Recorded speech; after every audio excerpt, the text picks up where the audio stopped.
Um, Sarah, are you going to watch the Substack chat? Oh, I suppose. Okay. Do you have the bandwidth to super cow powers the YouTube chat? Maybe. Okay. I'm in Substack.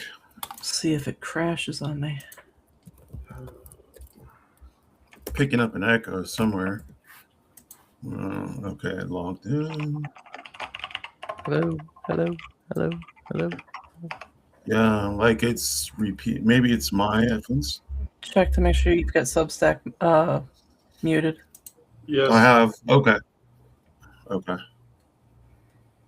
Okay, I got both of them up. Oh my god, and my mother's calling. Really? Speaking of dinner table. That's classic dinner table.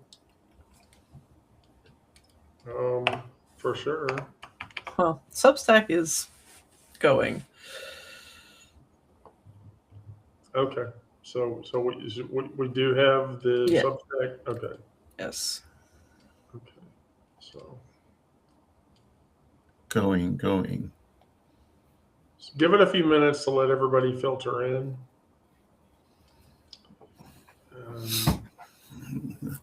Let me open YouTube. Okay.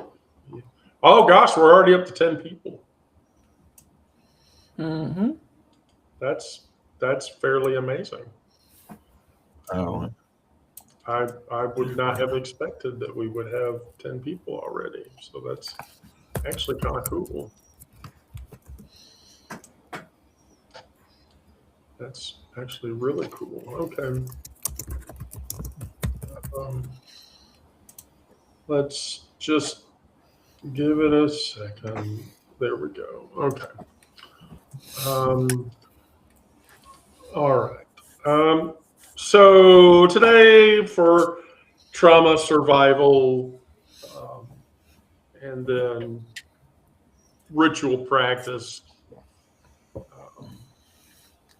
we're going to talk about interesting topics. So the first topic that we're going to go into is family social gatherings as a minefield. Family gatherings can become, especially for a queer person, trans, gay, lesbian, intersex, asexual. And they really historically, family gatherings have been volatile for a very long time. Subtle cues about who's refilling their wine glass too quickly, or who's gearing up for another round of I'm just asking questions, which is that statement is a signal for vigilant.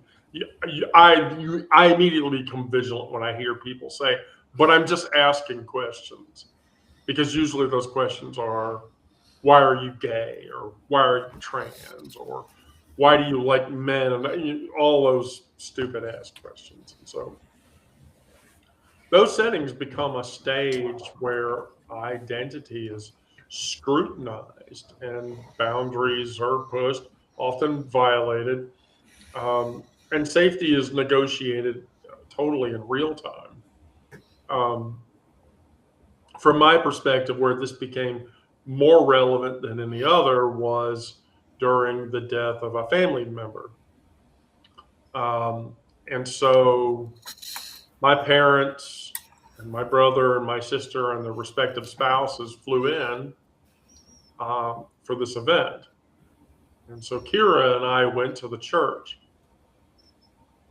And there was a family gathering, and then the family all sat together at the front. Well, guess who didn't sit at the front? Me. And so that was extremely difficult to deal with.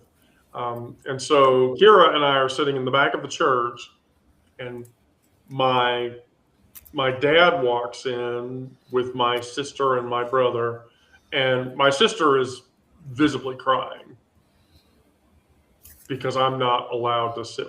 Later she would tell me it's because I wasn't allowed to sit with the family. And when my dad walked by, he sort of like, he was walking and he lifted his hand up and he went like this because I was about to walk out with the family in the procession. And so, that was not a good experience. But what that experience reminded me is that you develop survival strategies. There was a wake after the funeral event was over. And so we went to the wake, and I stayed very close to the exit door of the room that we were standing in the wake. And I picked key specific people to walk up and approach. Because the person who passed was very close to my aunt, my dad's sister. And my aunt is hundreds of thousands of times more transphobic than any other member of my paternal family. And so a lot of her hatred cascades down. So while I was at the wake, for instance, I heard people saying, why does that thing have to come here? And why is that thing even allowed to be in here? And who let that thing in here? And why doesn't somebody make that thing leave? Because it stains the memory of the person we lost or whatever. And so, and this was a person that when I was younger, I had contact with and engagement with. And I have pictures, where I was sitting and talking to this person and everything else. And so that leads you to ask the question, what emotional labor is expected for us in those spaces? And who benefits from that labor? I don't know, from my perspective, sometimes survival just looks like smiling politely while I'm planning to duck out of a side door so I don't have to deal with it. It's a painful experience.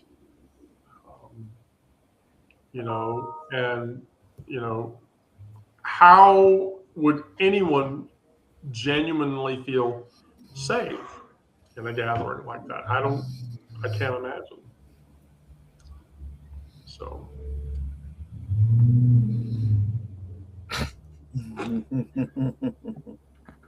I love this power, by the way. Yes, we're all sitting here anticipating who will it be? Who will it be? The closest thing I experienced to that was Christmas dinner with my in-laws, and it didn't turn out the way that I expected it to. In fact, nothing even came of it. But I went in prepared to burn Christmas dinner down. Well, what did you expect? Well, so my mother-in-law is under this impression that somehow Joe and I are going to get back together. She keeps telling him this. Like, oh, this isn't the end. Like, you guys could get back together, blah, blah, blah. And it's like, so she has no idea what's actually going on. All she knows is we're separated, that we're planning a divorce. That's all she knows. And I thought for sure that, like, that was going to come up somehow. And that I was going to be put in a position where I could just be like, well, maybe, whatever, blah, blah, blah. Or, put my foot down, like, no, this is how it is.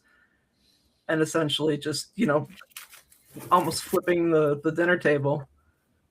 But none of that happened.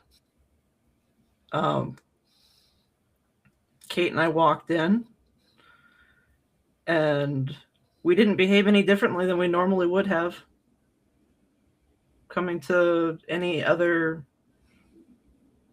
dinner event there. We interacted with everybody exactly the same as we normally would have. No questions were asked, nothing was said. We were treated like we belonged there because we walked in like we belonged there. But you didn't find yourself like, where's the nearest door so that when this goes the fuck south or whatever, I can get the fuck out? Did you have an exit strategy walking into that scenario? Kate and I had discussed like whether we were going to like have a look or a word that like we would know mutually, like, hey, this is time to go, but we never established it. And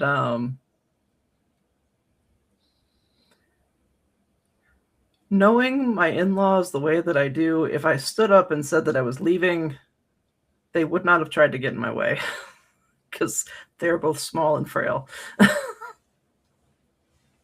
And I think at this point they know better. But yeah. Now if it was my mother's side of the family, that would have been a different story. But I don't associate with them. What would make it different? I mean, they're heavily religious and they're always, prying about personal life. And like even when Joe and I were together, like back when I got pregnant, I was talking about my friend Mark, and my Aunt Janice is like, well, why don't you marry Mark? And it's like, he's my brother. You have no idea what you're even suggesting. Like, we've known each other since the 2nd grade. But they're always very judgmental about things, whether it be, the fact that I was pregnant out of wedlock, or the fact that I waited until after Kate was born to get married, and then like now they'd be even more judgmental. Like, oh, you're getting divorced. Why are you getting divorced? Like, I haven't even told them that because I just don't want to have those conversations with them. They're not entitled to that part of my life.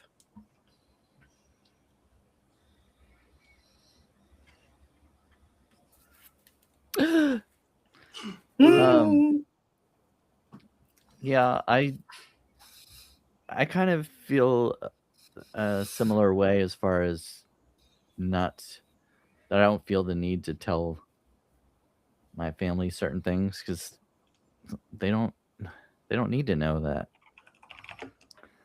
In my family, there seems to be kind of an unwritten "don't ask, don't tell" policy. Nobody asks me if I'm seeing anybody because they don't want to know. I went to a anniversary party not too long ago, and even friends of the family, friends of the family, I make sure I'm saying that correctly. Nobody asked like if I was dating anybody or anything like that, because there was probably at least the suspicion that I could be dating a guy, and they don't want to know that. They don't want to hear that. So they just ask about other things. And so I actually have a question about that. What? Do you distinguish self-protection versus self-erasure in those situations?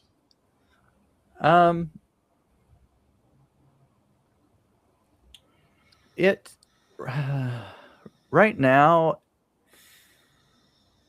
I don't know. I mean, in some ways, I feel like it's fine that they don't ask about that part of my life, because I don't need to tell everybody about that, about a relationship status or anything. But also the fact that I'm not seeing anybody also plays a role, because I wouldn't have anything to tell anyway. If they'd ask, "Am I seeing anybody?" I'd be like, "No." But if I were, I don't know. I might feel differently about it then, but until that happens, I guess it's kind of a cross that bridge when I get there kind of thing.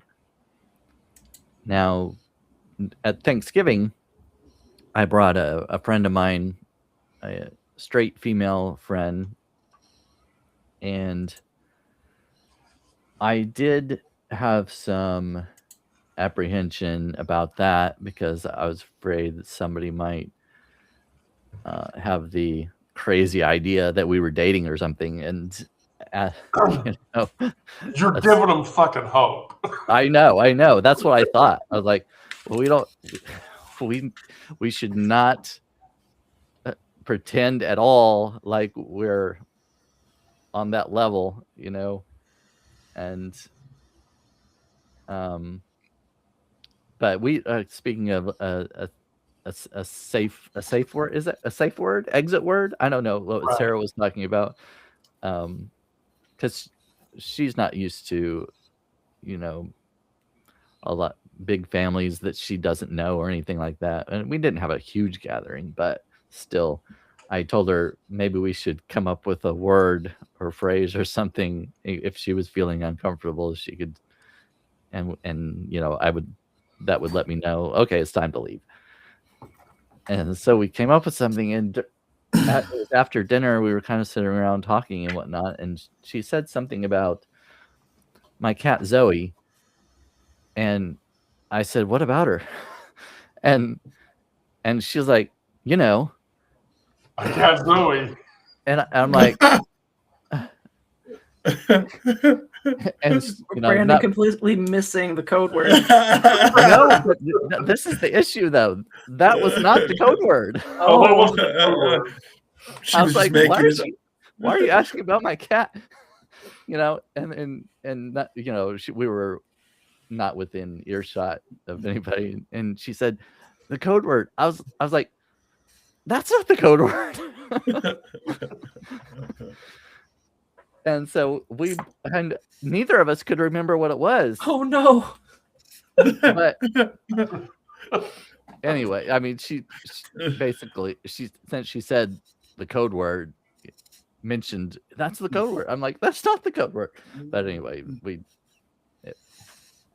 figured out it was time to go. But Right. yeah, I remember sitting at home before we left, we were talking about it, and we came up with something, and I still cannot remember what it was.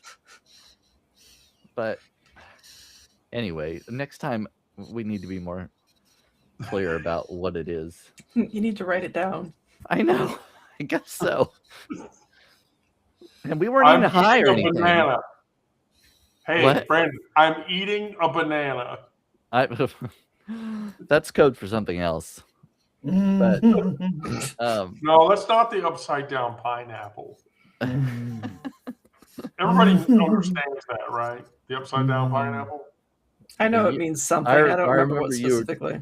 yeah, you were talking about it in one live a while back, but yes, Right. So the upside down pineapple, that you go to the grocery store and you put a pineapple upside down in your basket, and that tells all the swingers who are in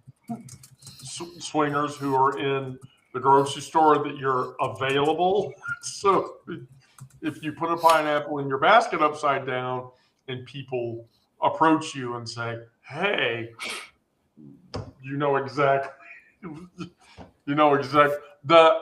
here in Atlanta, we have a Kroger called the Murder Kroger.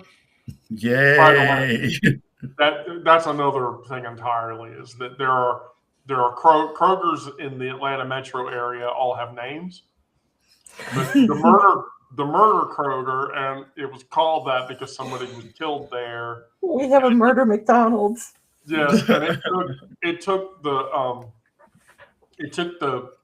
Kroger and the city like months to clean up the mess on the side of the Kroger, which is why they call it the murder. But anyway, So, but that was the Kroger that if you went in and put the pineapple upside down, you'd get like 10 people walk up to you or whatever. Hey, you want to have some fun?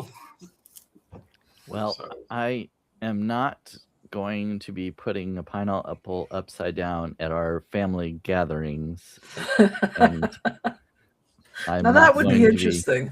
I mean, maybe that's when you find out that Aunt Rita, who's 76, prefers a different kind of guy than her husband. I don't want to know about Aunt Rita and her proclivities. That's a don't ask, don't tell situation there. Maybe she's a hot wife, Mhm. and the husband's a cuck. It happens. Onyx.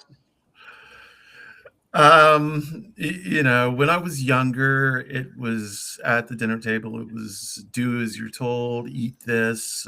Why? Don't ask why. Go ahead and eat this.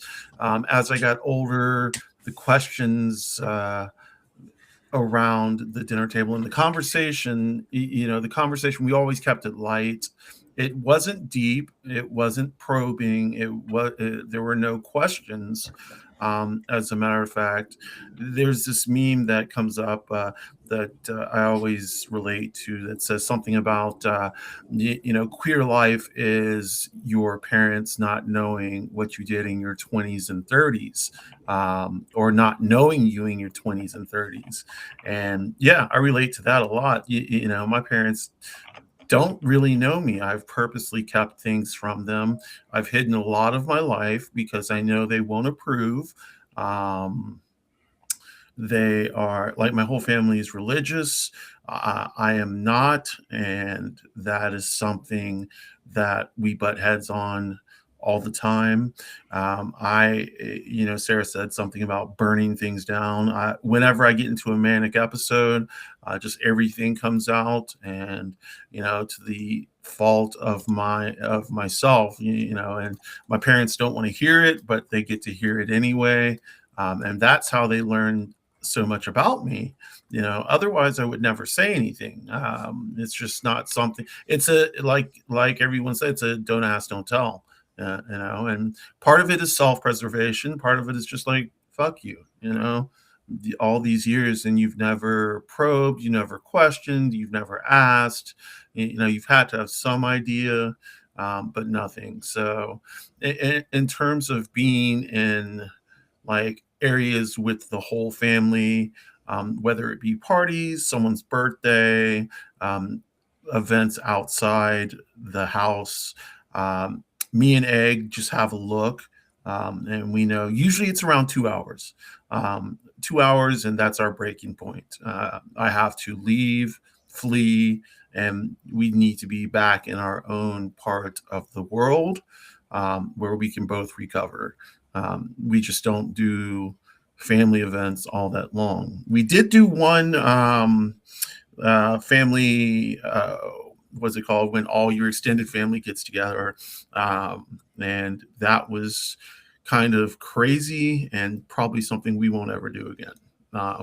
Just too many family members that did not agree with the way we lived our lives. So that was all a mess, 100%. Yeah. I certainly understand. No, I'm not picking on you again. I'm sorry, I lost control of the windows. I wasn't done. I'm sorry, I lost control of the windows. So I was thinking about the next section of topic over the weekend, and somebody that I was talking to, she asked me, she was like, some days your makeup looks really good, you're dressed really well, and your presentation is approachable. But there are other occasions where it isn't. And how does that affect you? And so, um, choosing what you're going to wear, what you're going to put on your face, what you're going to put on put in your ears, um, that isn't just, pre-transition. It was throw on a pair of jeans, throw on a pair of tennis shoes, and Yep. pick a Judas Priest, Iron Maiden, or some other 80s heavy metal band t-shirt. And that was my fashion statement at work for a long time. But as a queer person, as a trans person, that's either an affirmation or a betrayal. So what textures, what silhouettes, and what fit become tied to dysphoria. They can be extremely dysphoric.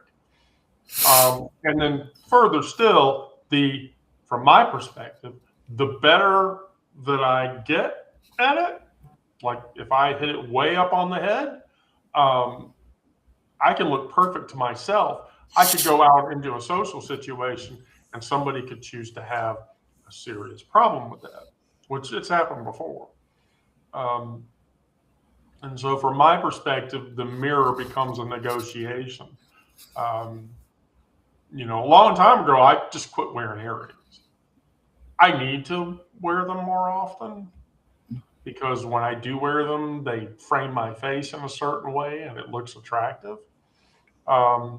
But, like 3 or 4 years ago, I quit wearing earrings. And so the mirror becomes a negotiation table where identity versus comfort versus public perception, they all collide with each other.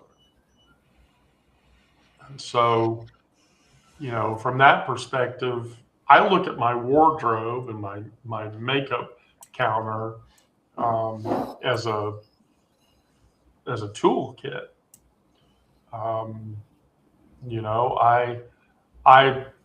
Clothing is the language we speak before we say anything to anybody in a social situation. And so, the thing that I have to sort of I have to think about is how does dysphoria shape my daily routines in ways that other people probably would never be aware of. Because how I dress for work, versus how I dress when I don't go into work on days like today, or how do I dress when I have to drive up outside the perimeter to go and pick our kids up? And, it's like, if I'm going to go into a deeply red, not trans-friendly area, what I think is a non-trans-friendly area, that means flats, leggings, and a neutral blouse, and I don't put any makeup on. I really don't. So, honestly, I'm gonna let you go. Yay! So yeah, I'm trans too, and certainly makeup and dress is an important part of my daily routine. Not so much makeup. When I first came out, yeah, makeup. I needed to be good at it, and then as I started getting further along in my transition, I was like, you know what, screw it. I don't need the makeup. It's not going to really. It's I am trans and I'm visibly trans, so. I'm just not going to work with it. As far as clothing, Egg said that the first time she saw me put on a dress and start twirling, is that the moment it just like locked for her. She understood that me as a trans person, this is what I needed to do, and that she couldn't deny me this joy. It was a release for me, and from that point on, I had to stop pretending. And so I pretty much gave away all my guy clothes. I traded in like the rough jeans texture and the boring shirts and the wallet, the keys, and the phone for bags and purses and flowy skirts and dresses and prints, and started doing makeup again. Like after my last surgery, I had several gender affirming surgeries because of the dysphoria. Dysphoria can tell you a lot of fucking things that may or may not be true. I've had like reinforcements that pushed me to get some reassignment surgeries, not reassignment, but gender affirming surgeries. As far as clothing and makeup, yeah, I put on makeup today. I'm trying to cover up a little bit of the stuff that's going on in terms of my last surgery. But I don't like to make it so that people can tell so much, just a little bit here and a little bit there, a little razzle dazzle. I do my lips a lot because I love my lips. But yeah, that's my take on it. Wardrobe selection, my goodness.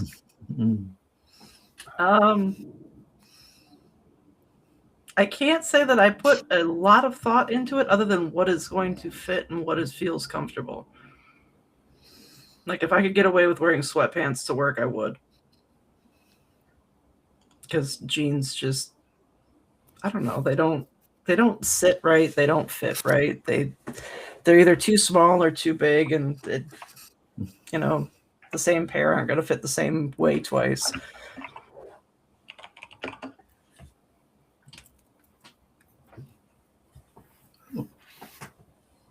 Comfort above all else.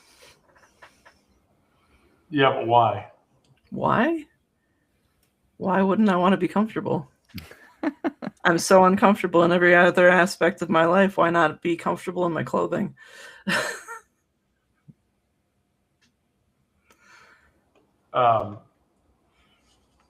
It's all about comfortability, right?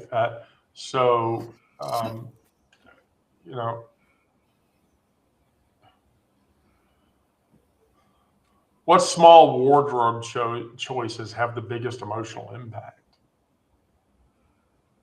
Do wardrobe choices have an emotional impact on you, and why or why not?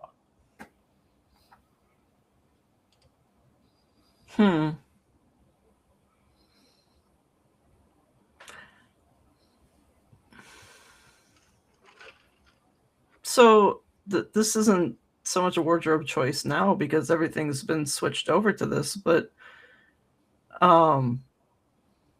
there was I was having a medical issue, and it had to do with like sweat and stuff like that. So I switched over to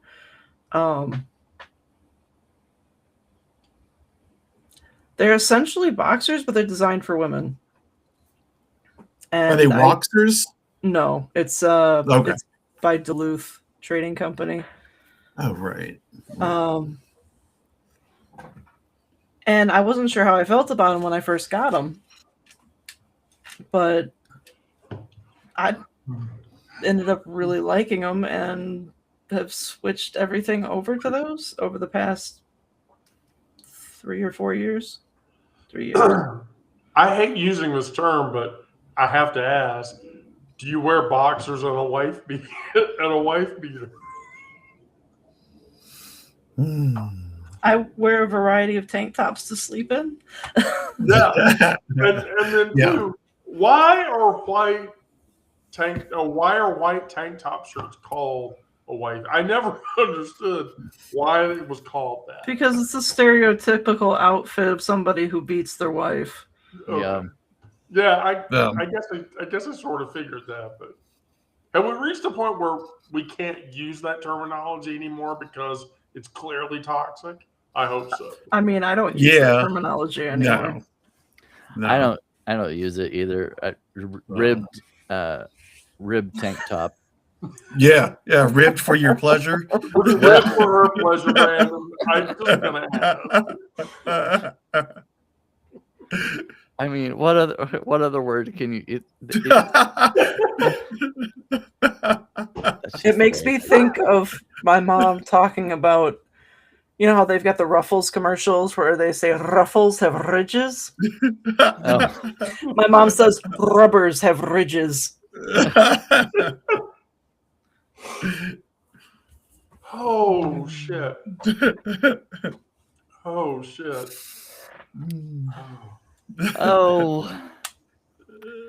Many So people I'm just gonna say, Brandon, for you, I don't necessarily think it's so much about clothing, but I mean, let's be honest. You put makeup on, right? I do sometimes. When do you do that versus when do you not do that? Yeah, That's I was gonna go into that. okay. Perfect. Many people say or like to say that they don't care what people think, and sometimes I like to think that I believe that about myself, but it's not true. I do care what people think, because one of the reasons I know that is because of the way I dress when I go out. Sarah was talking about being comfortable. I would choose fashion over comfort. Yep. I want to look good when I go out. If right now I'm wearing sweatpants because you can't see them. Same.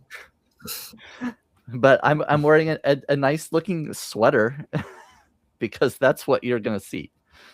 And if I were gonna go out and want to be comfortable, I could wear sweatpants and a fleece shirt that's a baggy shirt or whatever. But I don't want to look. I feel like I might look sloppy. I feel nice. I feel comfortable, but I don't want other people to say, "Oh, look at this. What's going on with this?" You know. And so I dress to look good or better. Now, I sometimes wear makeup depending on where I'm going.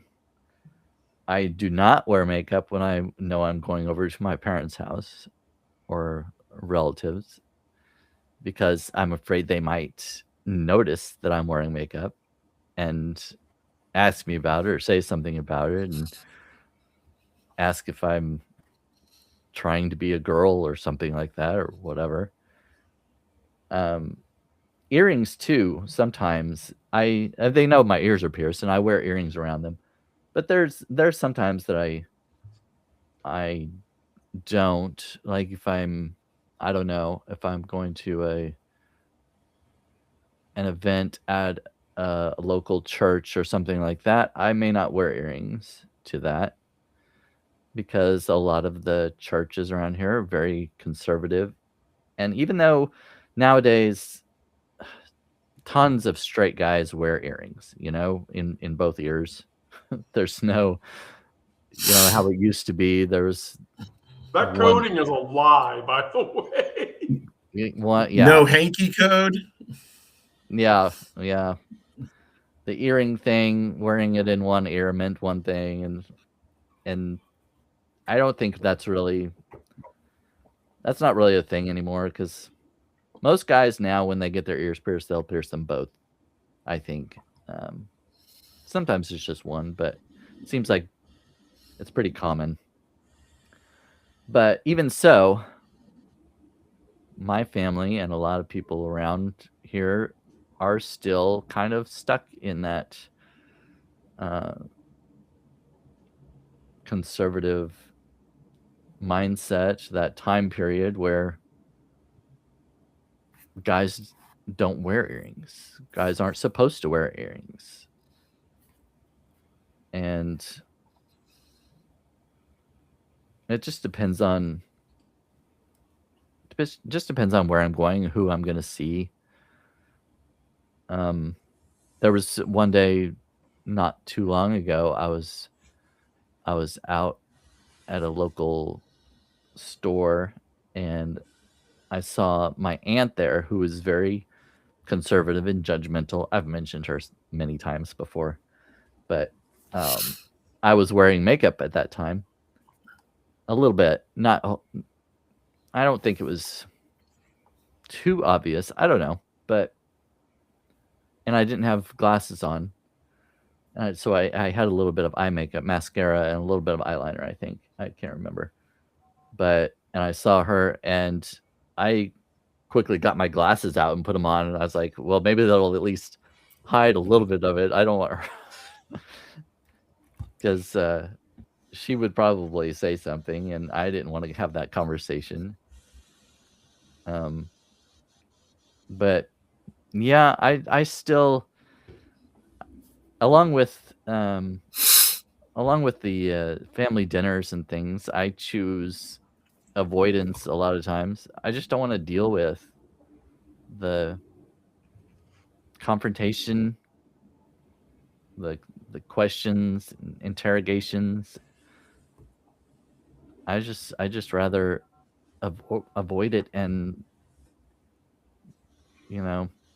if I have to change a little bit depending on the situation, it doesn't really bother me. It's not like part of who I am.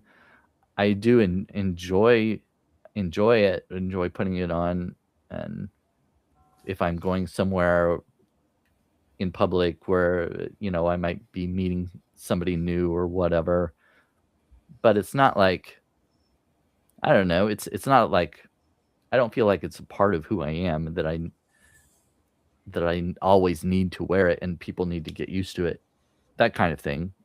I don't know. It's not that big of a deal to me. Well, I completely understand. Believe me, I do.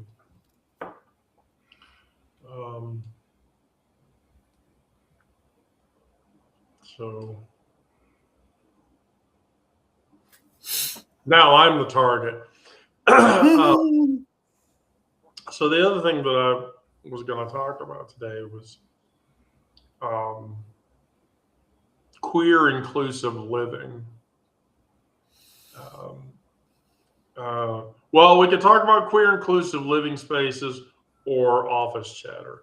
I feel like queer inclusive living spaces is a better thing to talk through. Because here's the thing, finding housing isn't just about square footage or rent. Before I transitioned,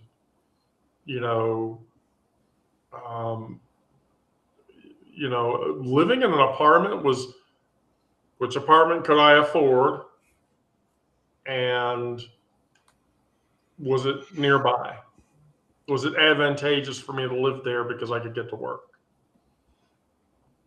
But, in queer spaces, as much as progressive spaces, you now have to factor in the fucking neighborhood. I was living in Marietta, dead center of Cobb County, Georgia, when I started my transition. And I did not want to live there and go through gender transition. I just didn't. And the reason that I didn't was because, I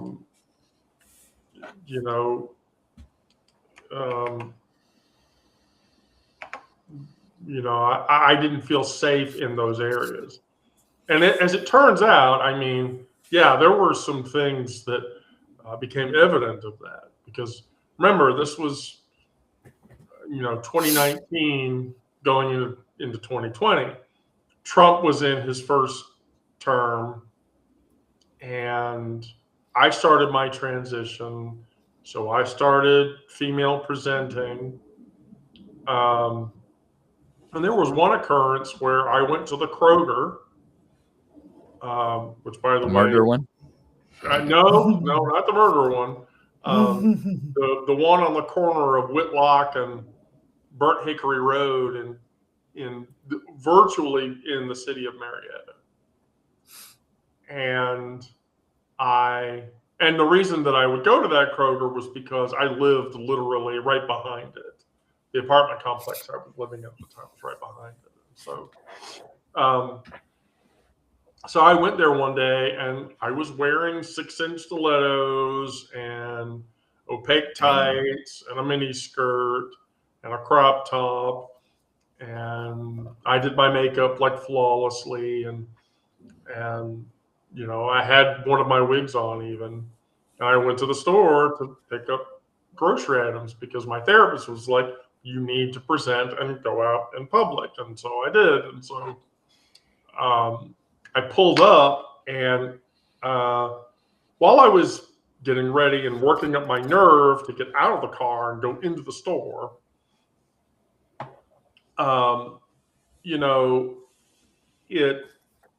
it was this sort of situation where, so I got out. Well, as I was getting out, somebody had pulled next to me, and they were getting out at the same time. And my vigilance, I was keenly aware of everything, and I was constantly looking around. Well, I took 5 steps out of my car, and I hear a voice behind me go, "Hey."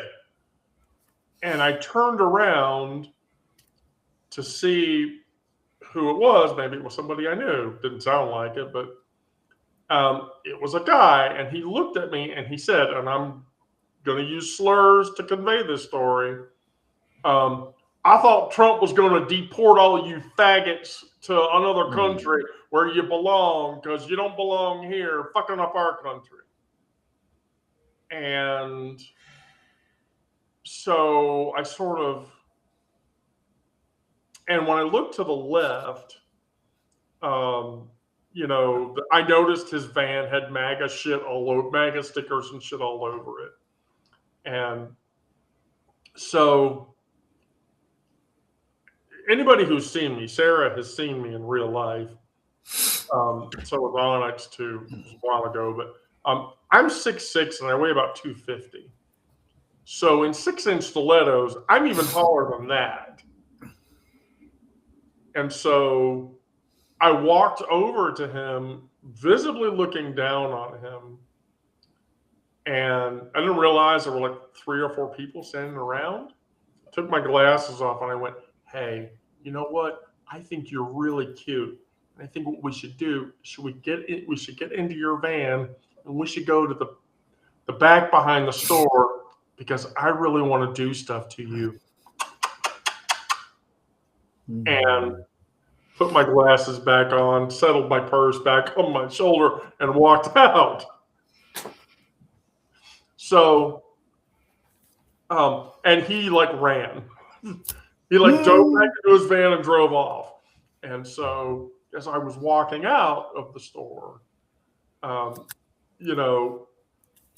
this lady walked up to me and said, "Hey, can I bother you for a second?" And I was hyper vigilant. Okay, yes. And she said, "I saw what you did earlier, and I just want to tell you that makes you very brave, and you should keep doing that, because not everybody that lives in this town thinks that about you." And I said, "Thank you." But what that says is, when we live in spaces, we have to be aware of how our presentation and how our behavior and everything else could make people do things. So naturally, and Onyx is going to know what I'm talking about when I say this. So when I started my hormone replacement therapy journey, I moved. And I moved to Ansley Park, which is the gayest fucking neighborhood in Atlanta. The gayborhood. Yeah. Ansley Park, for many, many years, has been the gayest neighborhood in Atlanta. And to be very clear, Ansley Mall, which is right next to Ansley Forest, which was the complex I lived in, By the way, 90% of the people that lived in Ansley Forest were queer people. That's the gayest apartment complex ever, bar none. And so, you know, but within walking distance of Ansley Forest is Ansley Mall, and Ansley Mall has Felix's, which is a gay bar, and the Hideaway, which is a gay bar, and there's like 4 other queer establishment bars like right there.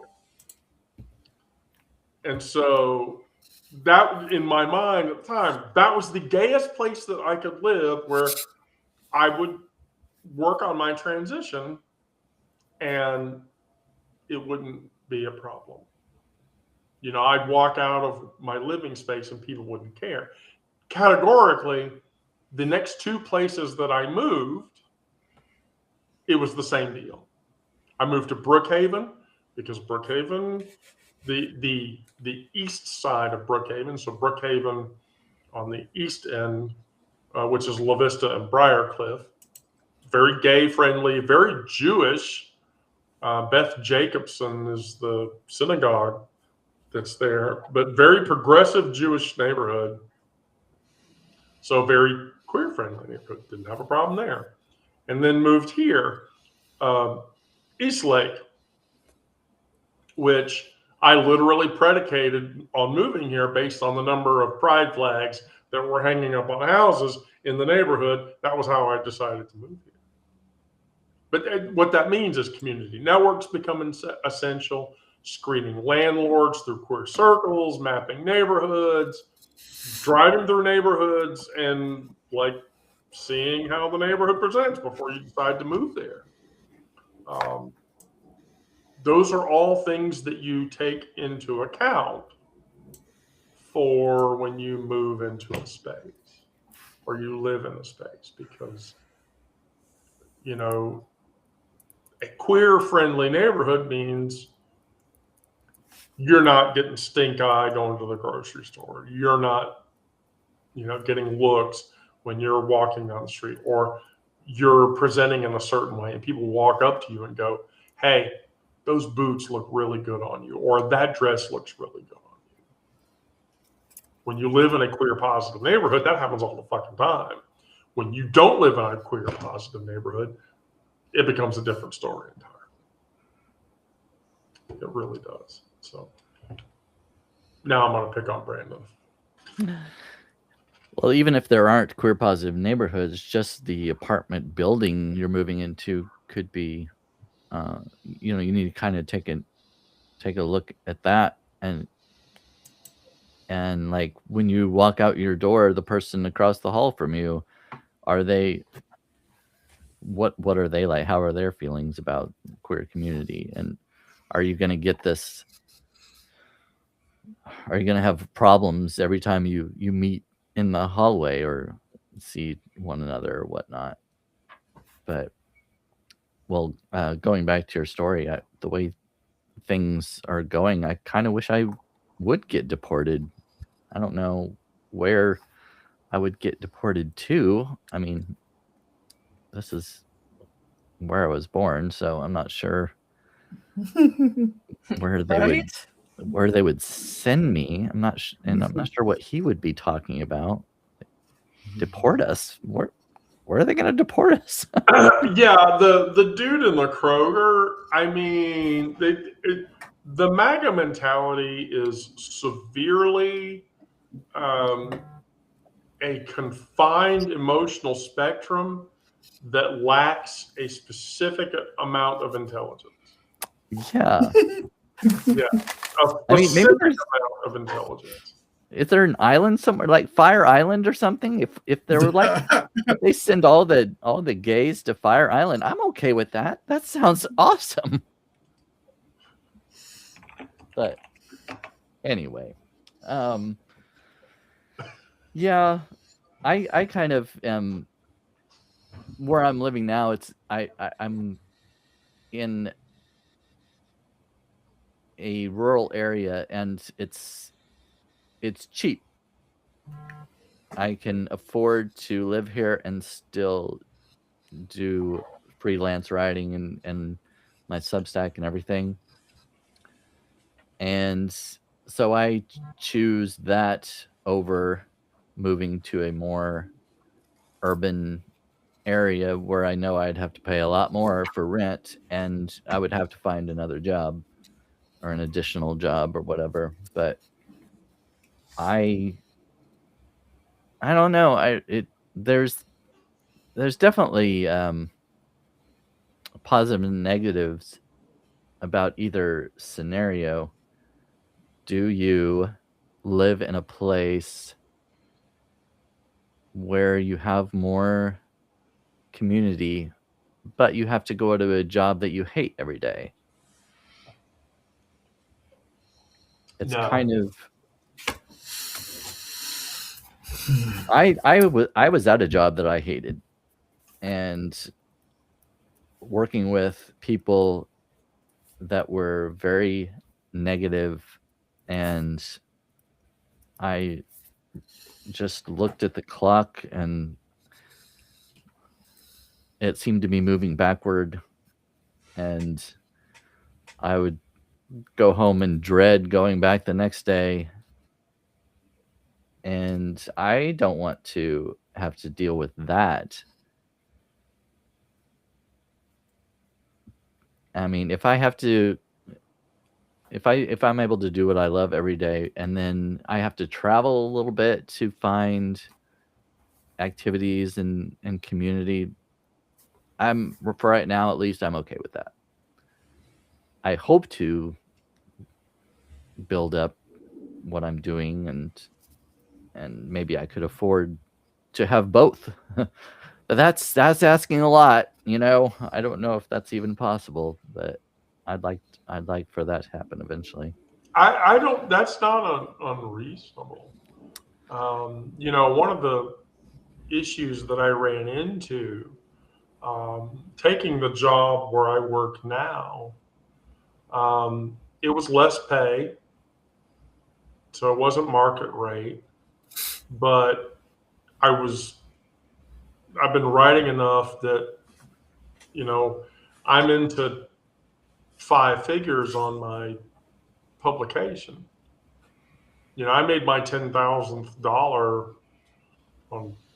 on my publication like 2 months ago, and so it just inches up. And so so I took a lower paying job, and the company billed itself as progressive. This is actually a very heartwarming story, so I'll just tell it. So I had been out of work for like 5 months, and you know, I was desperately trying to get work, and so I would present as female in my interviews, and then the minute, you know, they would ask me, I would tell them I'm a trans person. I was transparent, and I'd get hung up on. And so when I interviewed where I work now, I didn't shave for 5 days. I shaved my head, like made sure my head was shaved all the way down. And the day of the interview, I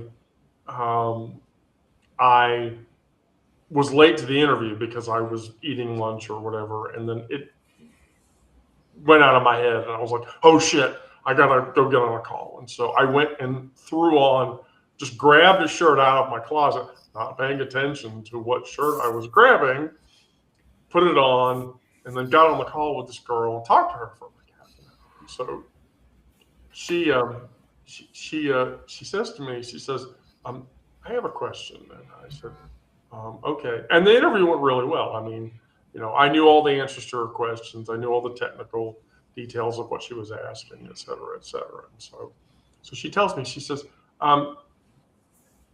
"You know, you listed your chosen name as this," which was my old nickname when I was a kid. WIM, W-M, W-I-M. And she says, "You listed that as your chosen name, but I just have a question, and I don't want you to be offended by this." And I said, "Okay." And she said, are you a trans person? And I froze immediately. I was like, fuck, here we go. This is it. I'm going to get fucking, and I just like,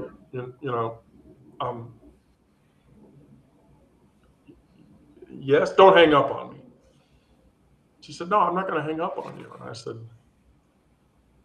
okay, why not? And she said, well, I sort of suspected. And the reason for that is like your email address is blah, blah, blah, girl at whatever. And I was like, yeah. And she said, and you're wearing this shirt, and the shirt says on it, because I had to get up one time in the interview, it says, keep calm and let Wendy handle it. And I completely froze when she said that. I went, shit, here we go. And I said, yes, people call me Wendy. I go by, that is my chosen name. And yes, I'm trans. And she's like, well, don't worry. And I said, why? And she said, because so am I. And I went, oh. And so we talked back and forth. And so she says, the company's based in Canada. So the person I'm talking to is in Hamilton, Ontario. So she says, I know how hard it is for queer people in the space that you live in. And so here's what I'm going to do. Because I told her in the interview, I'm like, I've been trying to get like any job I can get my hands on. I understand if I can't be in a technical role ever again because I'm trans and people are just going to ignore that. And so she says to me, she says, okay, well, I have 6 roles that I want you to interview for. And I'm like, okay. And she's like, 2 of them are technical, and the other 4 of them are like project management positions or whatever. And they pay less, but at least that gets you a job and benefits because I think you deserve that chance. Now, as it turns out, I interviewed for the top paying role, the technical role, and I got it. And so, but it requires me to go up to Sandy Springs, which is not the city of Atlanta. It's actually right behind a place called Perimeter Mall. And so that goes back to the statement: do you do you live somewhere and then go to a job you hate? And that's what I was afraid of for taking that role. The moment that ceased to be the case, however, was my first day at work. I wore like blue flats and like tight skinny jeans and a cute blouse. And the day went fine, but after my first like orientation meeting or whatever, the HR girl, her name is Jen, I pulled her over and I said, I have a problem. And she said, oh, okay, well, what is it? Because I could probably help you. And I said, okay. And she said, what's the problem? And I was like, I only have 1 pair of jeans. And so she looks at me and she's like, oh, okay. Is this a problem of you not being able to buy more jeans? And I said, no, that's not the problem.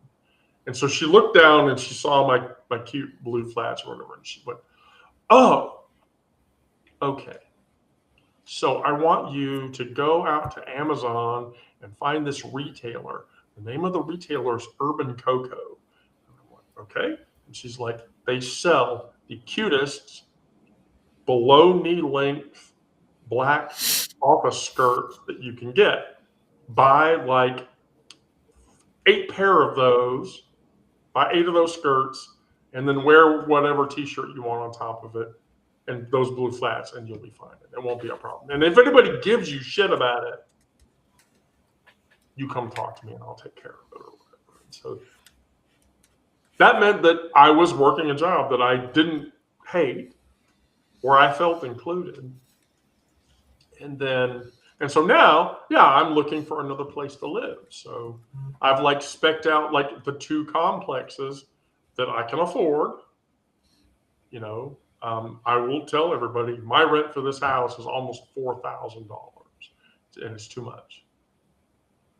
It's too much to rent this. It's too much to rent this house, and it's too much to pay for the utilities in this house. And so I found an apartment complex that is literally 4 blocks away from downtown Decatur.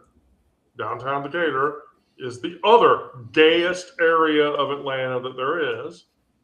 Yes, it is. And so, that's what you do to find an inclusive neighborhood. And so, yeah, housing in the U.S. is just crazy.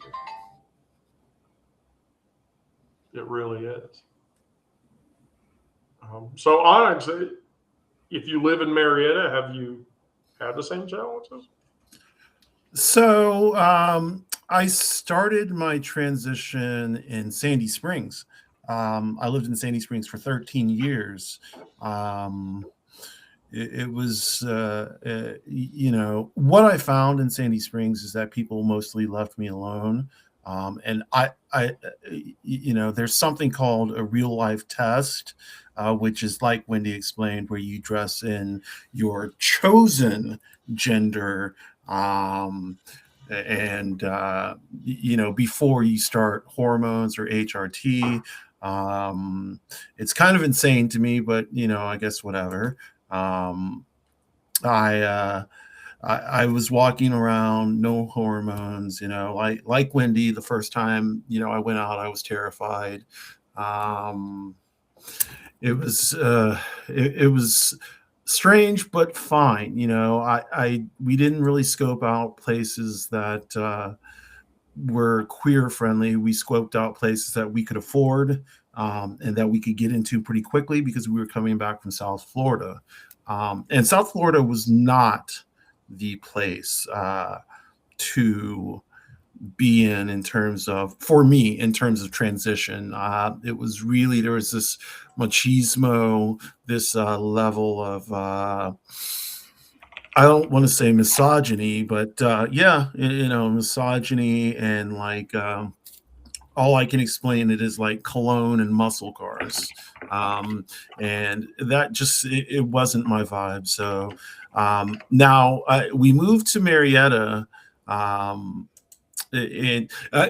first of all, I started working in a job like I hadn't worked for 3 years. So I was looking for jobs mainly in customer service, or like building system specialist. I worked in energy management systems. And so I was looking for a job, wasn't having any luck. Found a job on Indeed, interviewed, and I was like, you know what? I'm going into this interview dressed in like a cute dress, some like nine hole, or I don't remember the whole Doc Martens, some socks up to my knees, knee-high socks. And I was just going to rock it, if they said something shitty, then they said something shitty, like, I'll find another job. I walked into that job. I killed the interview, found out later that out of the however many people, 60 or 70 people who were employed by this company, there were 4 cis hetero people throughout the entire time I was working there. So I was around a lot of queer people, a lot of trans, a lot of non-binary, a lot of gay and lesbian, so on and so forth, bisexual people, ace.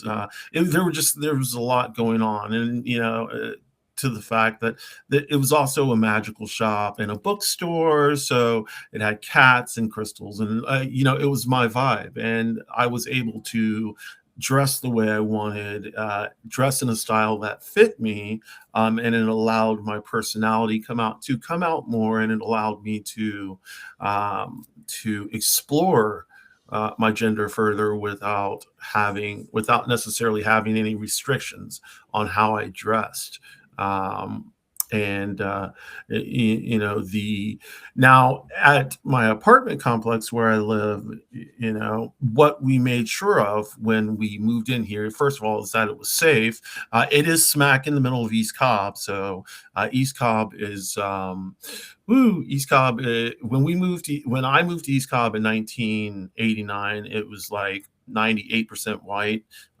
It is now like 85% white, maybe. I wanted to make sure, and Egg needed to make sure, we both need to make sure, because we're an interracial couple, so we needed to make sure that that was going to be okay for both of us. That is something that we've had to deal with for 23 years, making sure that we were in spaces that weren't going to harm either her or myself or the both of us. So that is something that we've worked on. Being trans, and especially when I came out, that is something she had to take on as well, in terms of watching out for me, her head on a swivel, watching my back while I'm looking around the front and sides of myself, making sure that I'm safe. I feel safe in Marietta. It's it's a lot safer now than it was back in the day. In my apartment complex, the maintenance people treat me with respect. They, in the beginning, they were like, can I speak with blank? And I was like, this is blank. And they were like, no, I need to speak with blank. And I'm like, well, this is her, and they were like, but so they were a little confused, but they got used to it, and all of them have treated me with respect since then. But yeah, the next place we live will be in a queer space. It will definitely be there. Like I said, I have no problem with where I live, with the exception that it's not outwardly queer friendly, meaning I can't hang flags outside. You can see I've got a flag like in my room, but I can't hang it. I've got one actually on the blinds, but I'm not supposed to. They made me take down my Black Pride, sign. They made me take down my trans sign and my all these signs that I had. So in that respect, it's less accepting, but I don't know if that's more like because apartment wide, they just don't want people like putting up their religion or anything crazy like that. They just want people to be chill. I choose to take it as that and not an affront to me being queer. And that, it's been okay here. I haven't had too much of a problem, but yeah, next place we live will be queer friendly, like super queer friendly. No. Yeah, these are things that you have to think about, things you have to take into account. I know Sarah wouldn't necessarily have a whole lot of input in this regard. Although, to be fair, Sarah, like, how queer inclusive is Dearborn, Michigan? I mean, for the most part, it is, but you run into people like you would anyplace else, really. Right. I might be the only house on my block that has a pride flag. But there are several other houses that have flags for Ukraine, flags for Palestine, flags for Lebanon, things like that.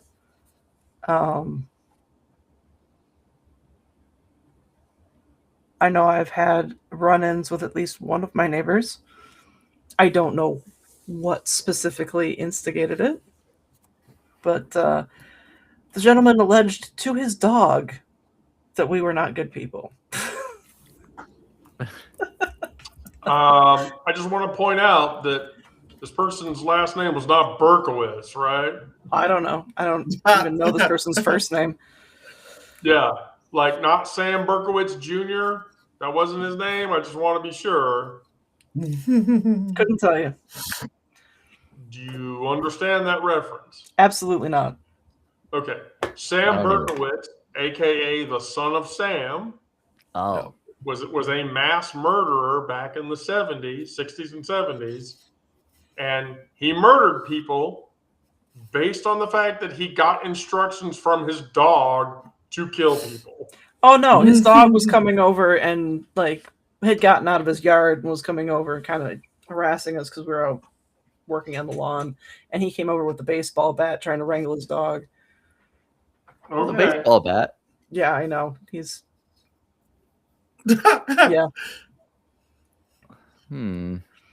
Yeah, like what was he gonna do with the bat and his dog? Like, how was he?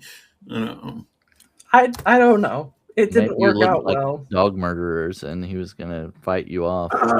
Dog murderers. Right. Because we had a dog at that point. So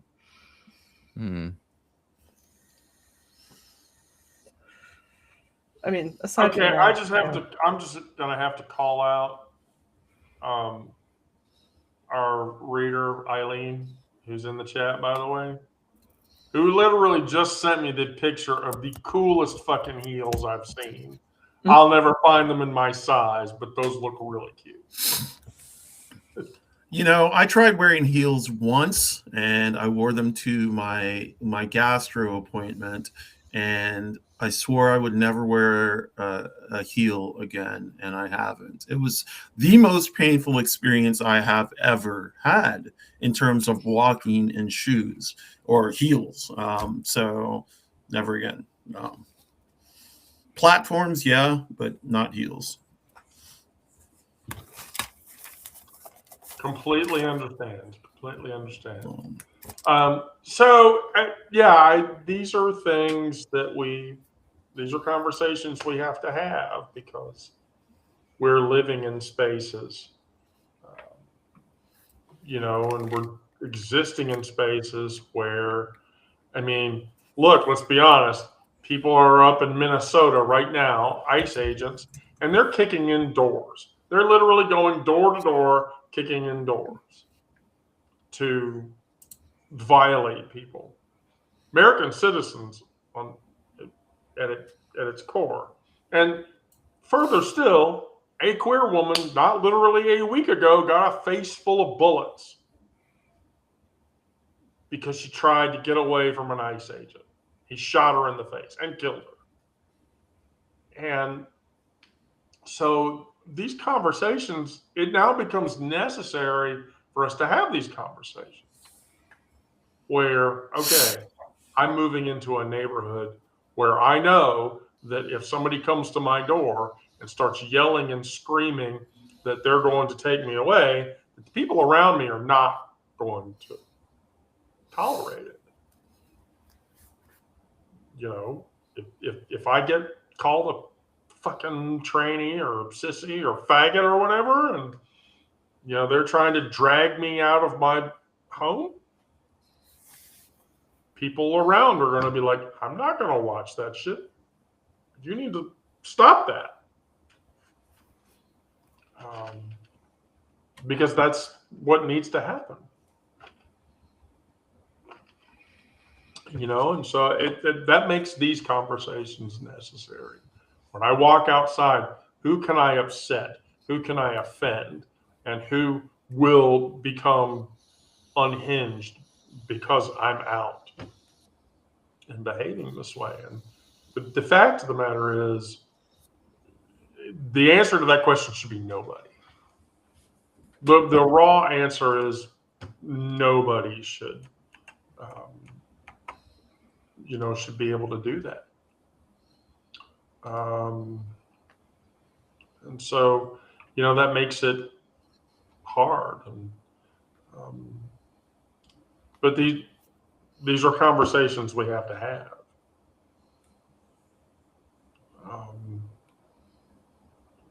These are conversations we have to have. Does anyone have any closing thoughts?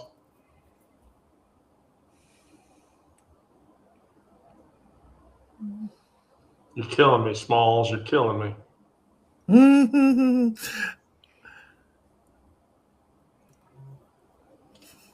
You're killing me.